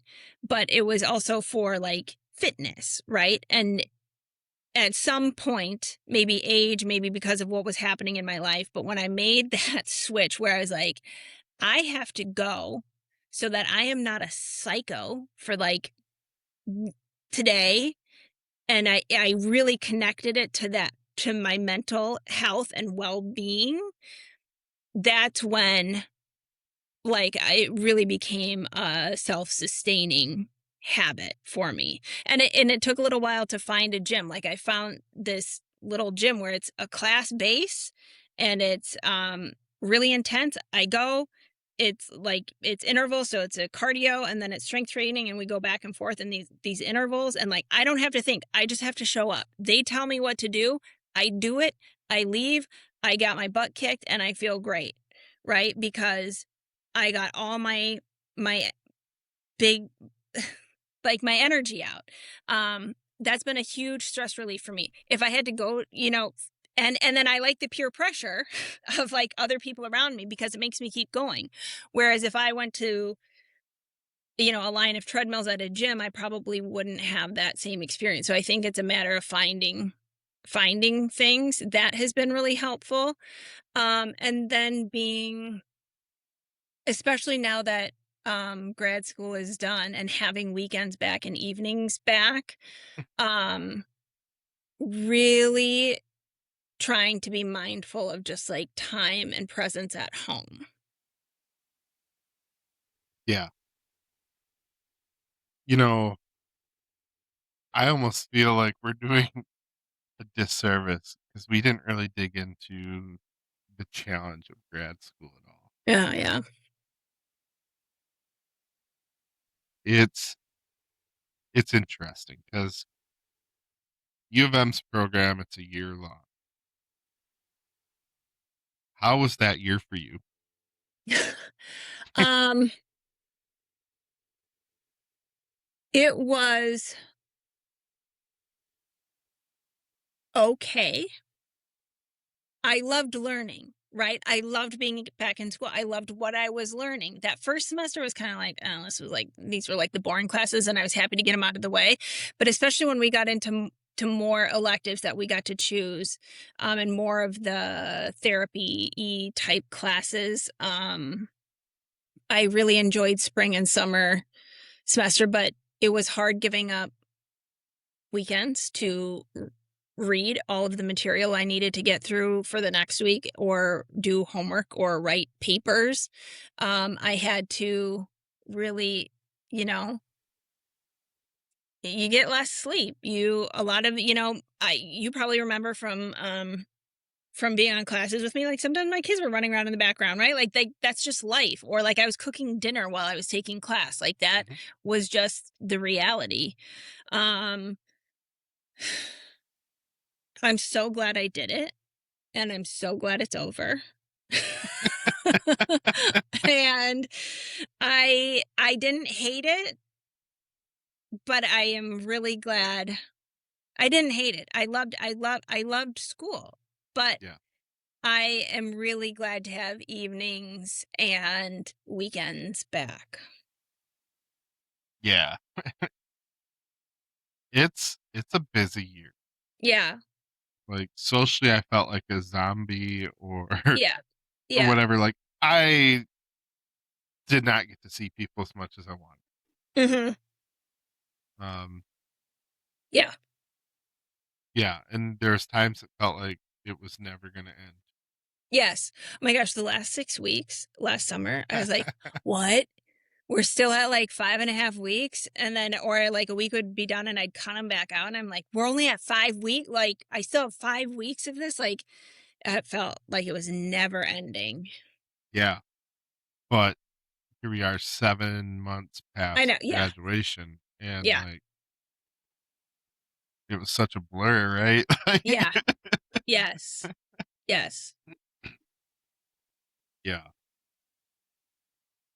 no, it's funny because, like, to this day, the only time I've ever seen you in person is graduation. Yeah, I know. I know. The one, like, 2 hours we overlapped, and we Yeah, only overlapped, what, twice there? right, yeah, it Yeah. was weird. Yeah. Um, yeah, um, so I think we're probably okay to start kinda wrapping up here. Okay. Um,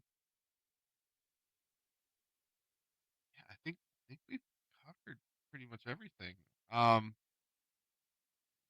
I don't know, is there anything that you can think of that we haven't discussed that you wanted to or hoped we would? I can't think of anything that we didn't cover that I wanted to. I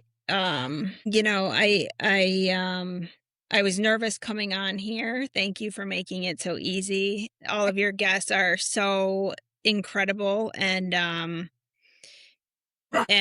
I think intimidating in a way, right? Just to be like, "Oh my gosh, what do I have to possibly say after like all of the things that they have lived through and done?" And so I'm really honored to be on here. And I think that a theme through so much of what I've heard from your previous guests and then what I hope my message was, right, was like the overlap between personal and professional, and I think the choice to go into these helping professions, you're likely already a certain way, and those are your greatest strengths, and that can sometimes make it extra complicated and extra complex and so layered, um, and why things can feel so overwhelming, because how can they not bleed into each other? Right. Yeah. So I'm curious. Um, I told you that things would be all right and that, the nerves kind of go away after you get started, right? All the stuff we've talked about. Um, do you understand why I told you your story had value for what we're talking about here? Well, I appreciate that. Yes, I do, and I appreciate that. I I it's so easy, right, to be able to advocate for somebody else or to see these amazing things in other people. It's just, yeah, I don't. It's weird to be on the. It's what we were talking about with when you and I have been patients in a hospital or family members have been, and now you're sitting on that side of things, and it's like, oh boy, I don't like this. You yeah, know? yeah. And not too many people enjoy the spotlight No. and Yeah. you're kind of on the hot seat here. So, Yeah. um it's it's funny, but there's so much truth in everybody's individual experience. And when you're dealing with like such a narrow band of professions,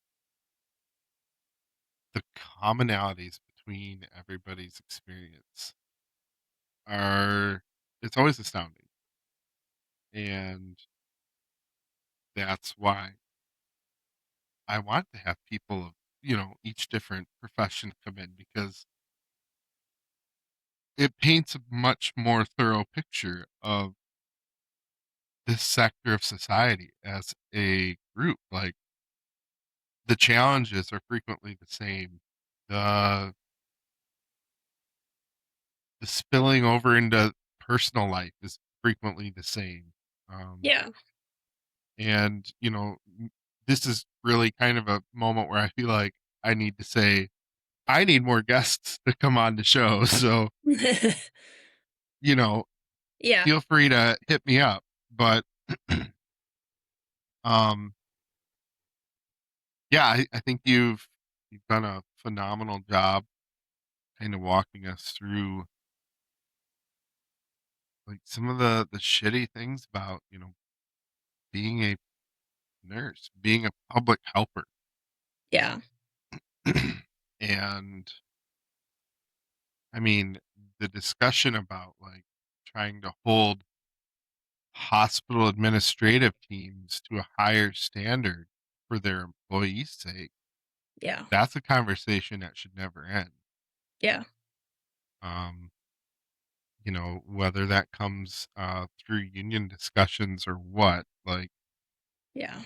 shit needs to improve there. Full stop. Yeah. Um, Yeah. burnout shouldn't be a thing, but we're here. Right. Um, so when people do burn out, there's folks around you that understand and Yeah. Or you know, getting to the point where you can continue working, right? If you have to, yeah, if you want to, yeah, being able to manage it. I mean, I remember before going into work, I would wake up in cold sweats because I was like, what's going to happen? What is going to be given to me that I cannot handle because I will be stretched too thin?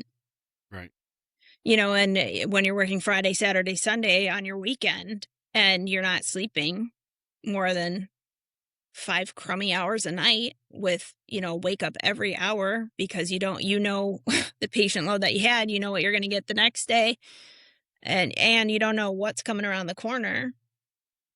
yeah, And now you wake up on Monday and you're supposed to be ready to go right, and functioning in life and society. It just didn't. It's really hard. mhm, yeah. Sort of. Well, it's not entirely unrelated, but uh, have you seen The Pit at all? I've watched, I don't know, maybe the first couple of shows of it. It's it's pretty interesting. As far as television shows go, I have to like give them huge credit Mhm. because I think it's been the most realistic I view of agree. The healthcare. the residents do Yeah. a lot of what the nurses would do. Well, and I, But I would say the nurses don't seem to do a whole lot in that show. yeah. And there's Yeah. no text to be found anywhere. So Right. Right. Or they're, like, betting on things, like sports games or whatever, oh, I'm like, shit. "What?" Like, but yeah. But yes, I've liked that show quite a bit the few times I've watched it. Yeah. And you're probably similar to my wife and I, but like we can't watch medical shows without Yeah. being hypercritical of the dumb shit they do. And you know, Yeah. the pit has given us very few opportunities for criticism. So Yeah. No, I agree. I've actually watched it a few times with my kids, and they're like, "Oh my gosh, like, or I'll be like, oh, that they're having a stroke, or this is happening, or whatever, and then that'll be the thing, and then they're like, how'd you know that? And I was like, well, Right. because that's what I did for a long time. Hmm. And they're like, oh, so in a way, I think it's helped pique some interest, Yeah. and hopefully for a generation of kids who want to go into healthcare. Well, let's hope that we unfuck the healthcare system before those kids grow up and Ugh. get those jobs. God, I know. He, don't even get me on my soapbox of late stage capitalism. You know what? Maybe we need to Oh have like a live episode with you sometime. Like, my God. we'll go to a bar. I don't know if you drink at all, but like, go to a bar, set up the phone. I've got the microphones, and Yeah. like, let's have a round table. We'll even take Oh calls and my shit. God. Like, No, I would probably get my license revoked and, all sorts of end up in front of an ethical board. yeah. You know what? Like, I keep this thing on me, so like, we'll be okay. Oh, that's funny. I seriously spend more time looking at that book than I thought I would. Yeah. I look it up fairly regularly too. Um, yeah, it's a super handy thing, and honestly, I'm glad that I'm in a profession that has like a Yeah. nationally recognized standard for Yeah. ethics. Yeah. Yeah. Um, so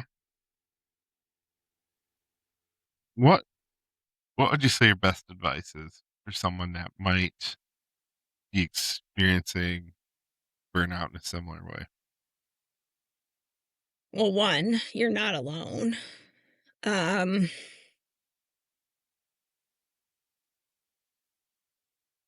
you're not alone.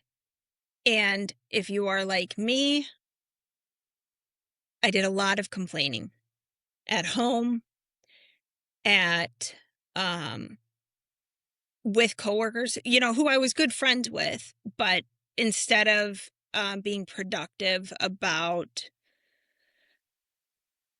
somehow getting involved, or we approach it from a very powerless position, and it was a lot of complaining, and that didn't help anything. And so trying to find somebody, or working on approaching things from, because resignation is just one side of the same coin of acceptance, right? And kind of those figuring out how to refocus and think through things in a different manner, I think can make a difference, especially if you're looking at something where you need to stay in a career, you need to bring an income, you need to have benefits. Um, I recognize that not everybody is in the same position I was, where I got to make a career change. Um, but also know thyself. And if you need to change, you need to change. Yeah. Like my husband and I talk about this a lot, where it's like, even a really, really specialized person who has gone through years of education and years of specialization through a residency or a fellowship or trainings or whatever you want, right? They can be replaced in a heartbeat. It's true. You can be any job you are in, you can be replaced in. The one you cannot is with your family. And so how do you want to show up in whatever and whomever you consider family? These important people in your life. And when I couldn't do that anymore in the manner in which I wanted, that's when it was time. Then I had to look. I really had to go Mhm. inward. Yeah. Dang. Good advice.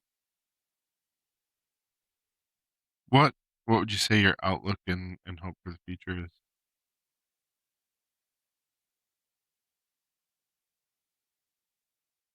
I think, I think part of I have four four Gen Zers on my caseload, three of which are those young men I talked about, and I have one young woman, and I love them. They are like so pro mental health. They destigmatize it.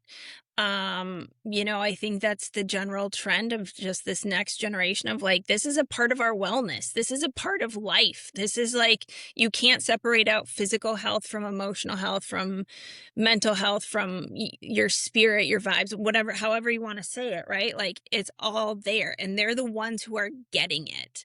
And I think, it's going to be a while, but I'm really hopeful that when they come into leadership positions, we start to get it. Because with the way we're heading in society, right? And how you want corporate structure or kind of collective belief systems and value systems are being influenced. It's through, I don't know, like, for lack of better words, like where money is. It always has been, right? Money talks. And so I think once these younger people who really believe in this, like, really get to start influencing society through leadership or through the market, I'm hoping that we really start to see this prioritization on overall wellness and balance coming into play. It's funny because Gen Z, man, we shit on them a lot We do. societally. We do. We do. Like, they are frequently the butt of jokes. Yeah. And honestly, like, in the conversations I've been having about boundaries, Gen Z really leads the way on that shit Yeah. because, you know, us elder millennials, we didn't have the opportunity for boundaries ever. No, no. And Absolutely not. so Nope. it's crazy because, like, anytime I start having conversations about boundaries, especially with some of my older clients, Mhm. um, you know, I have to sing praises for Gen Z because they really are so good at their boundaries. Yeah. And they do take such a great perspective on the mental health. And Yeah. um, I think our best hope is that we don't fuck them up as a society, right? Like, Yeah. beat that positive mindset out of them with the same bullshit that we've been putting up with for so Yeah. long. Yeah. And yeah, I mean, you just keep going back generation after generation after generation, right? And like, you're like, oh, well, I can see why this happened because this happened to them and that happened to them. And so, like, yeah, but like each generation needs to get better, right? And I really feel like they're finally in this place where hopefully this just becomes a part of our wellness, like, Yeah. routine. Yeah. I'm hopeful. Um and like, just speaking of my own children here, right? Like, I think Annie is technically the last year of Gen Z, and then Katie's first year of Gen Alpha, I believe. Okay. I think both of my kids fall into Gen Alpha. Well, no, if our kids are the same age, maybe one is like that on that cusp. Yeah, I don't know. I couldn't tell you without looking it up. But um even even like social situations, like, they are much different than millennials are, Yeah. or Gen X. Like, because, when we were in school, like, there's still some of that, well, smoking's cool, whatever. Mhm. Mhm. Drinking's cool. Like, let's go Mhm. smoke some weed behind a dumpster type shit. And so many of the kids in Gen Z, they're like, man, it's just whack. Like, we want nothing to do with it. I'm like, Yeah.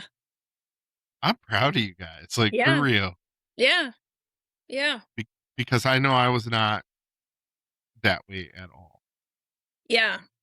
So, Yeah. Yeah. They're yeah, I think they're a pretty cool group. yeah, I would agree. And they don't get enough credit. No. No. Oh, and But, yeah, hopefully life just like doesn't beat it out of them. well, I mean, I'm optimistic because they're really good at the boundaries thing, Yeah. right? Yeah. Like, Yeah. nope, that's over the line, and I'm not doing it. Yeah, exactly.